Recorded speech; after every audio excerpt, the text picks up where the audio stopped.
Hey, this is Jody Roundhouse with I'm going to be as quick as possible, but this is a very complex situation. Quick breakdown of what's going on in the Middle East. Today is December 24th, Christmas Eve day, and the reason I'm using the date, December 24th, 2018, is because this situation is so fluid that I may be dead wrong. But based on the sources that I've come across and read extensively, this is Syria. The red part belongs to Syria's dictator, Bashar al-Assad. Iranian troops are here. Russian troops are here. Hezbollah, that's an Iranian proxy based in Lebanon, they're here. The black represents Turkey. They've invaded and they've pushed in to make a buffer zone because they don't like the Kurds. The green part of Syria, the Kurds, mostly the Syrian Democratic Forces. About 50,000 men, mostly Kurds because they're such good fighters. And there's a token force of Arabs, about 10%, and then 90% Kurds. And we have had a publicly declared 2,000 to 2,500 troops inside of Syria for a while now to defeat ISIS. Well, it's kind of morphed into more than that because then we shifted gears and we started establishing permanent military bases up here with the Kurds, including an airstrip right here. I actually built an airstrip. Well, now suddenly we are withdrawing our publicly declared 2,000 to 2,500 troops from Syria.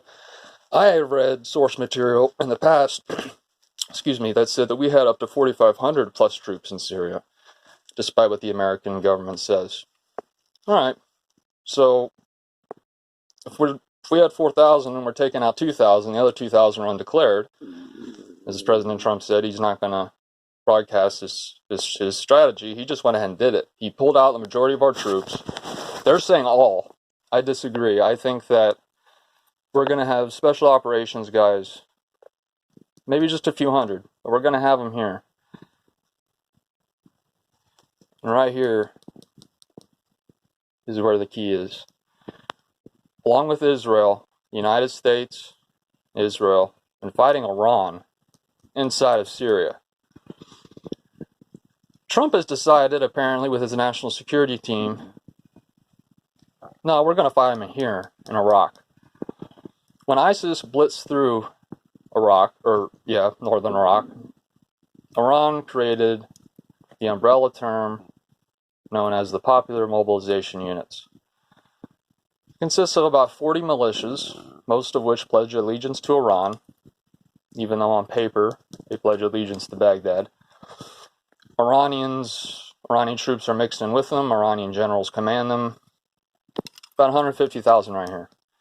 That's why the blue is America, the red is our enemy, green's our ally. But see this blue right here? That's Al Tamf. And I read a source that says we still have troops here in Al Tamf. Because if you keep in mind, we've heard about the troops being pulled out of Syria, and we've heard about some troops being pulled out of Afghanistan, but have you heard anything about Iraq? We have over 6,500 troops, American troops, inside of Iraq.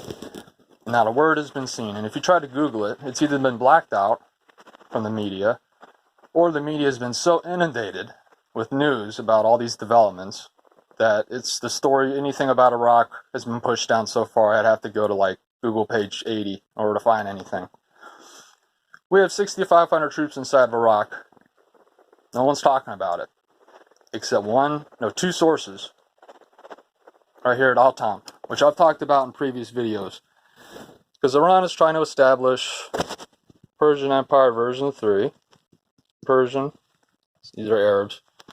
Persians, they want Iraq, Syria, Lebanon, all the way down in the Mediterranean. Again, I've talked about this before in previous videos. So we're fighting Iran, and we decide, you know what? Screw this. We're going to pull out our troops. It looks like we're preparing the battlefield. A tripwire force, because we have 6,500 troops here. Let's say Iran launches some kind of a massive conventional 250,000 man army into Iraq. They're going to bowl these guys over. That's what, 6,500 versus 250,000. our air support would tear up the Iranians, but we still would get run over. And if we have 6,000 plus troops slaughtered inside of Iraq, that's gonna rally the American public, who already does not like Iran, to go to war with Iran. A tripwire force is supposed to act as a buffer. Put 100 troops there, for instance. All right, 100 troops is not going to stave off a 250,000 man army. But if you kill those 100 troops, like I said, you're going to rally support for a total war against you. So that's why these troops are here, southwestern Iraqi desert, to block any kind of movement that Iran wants to make through here. The blue lines, United States, red lines are Iran, 150,000 Iranian militias, 6,500 plus American forces, most of whom are special operations forces. These are the guys that worked with the core of the Iraqi army's special operations forces to retake Mosul from ISIS. The fight now is taking place in Iraq. It seems that Trump pulled troops out. We're no longer going to fight Iran here. We're going to leave that to Israel. Israel can take care of Iran here. We're going to take care of Iran here. It seems like we're prepping the battlefield for a regional war, because the troops that we had inside of Syria would have been mauled up. Well, these troops are on the border, mostly inside of Iraq, blocking that highway. There's only 5 border crossings into Syria, and this is one of them. It's right next to Jordan. This country has been helping us a great deal. Saudi Arabia is an ally. Kuwait's an ally. And by the way, I tried to look up how many troops are inside of Kuwait, because we had 16,000 blacked out.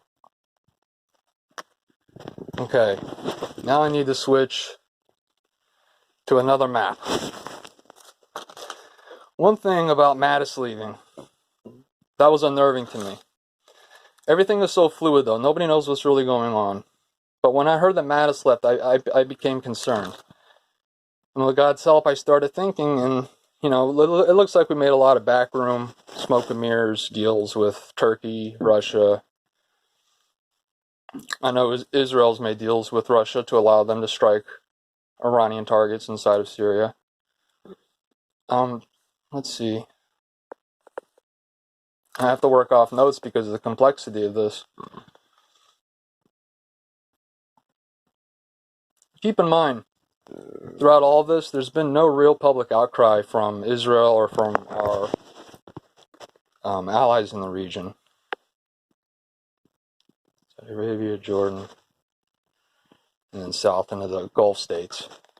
Now, they may have publicly said, oh, no, no, no. But privately, I think they know what's going on. Because, I gotta switch maps. Bear with me. Bear with me, I'm recovering from a very serious illness. Bedridden for like 3 days.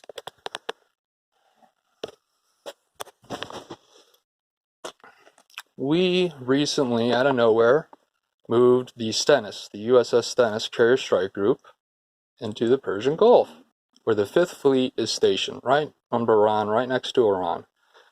Now, how do you think that makes Iran feel? We have the 5th Fleet already stationed here, and now we're moving another aircraft carrier strike group. Okay, just to give you guys an example of what a strike group looks like, that's an aircraft carrier strike group. All those ships are supporting ships, they're attack ships, they're attack vessels, and the aircraft carrier, obviously, you can see.